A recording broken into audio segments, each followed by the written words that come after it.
Assalamualaikum warahmatullahi wabarakatuh. Perkenalkan, nama saya Muhammad Tatan Khairuddin dari kelas 9A.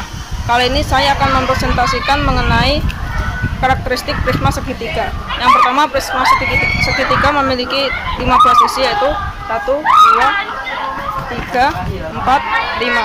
Kemudian memiliki jumlah sudut, yaitu 1, 2, 3, 4, 5, 6. Kemudian dia juga memiliki 9 kusuk. 1, 2, 3, 4, 5, 6, 7, 8, 9. Nah, untuk bentuk-bentuk sisinya yaitu persegi panjang dan juga segitiga sama sisi. Kemudian untuk menghitung luas permukaannya kita bisa menggunakan 2 dikalikan dengan luas, dan untuk menghitung volume kita bisa menggunakan luas alas dikalikan dengan tinggi.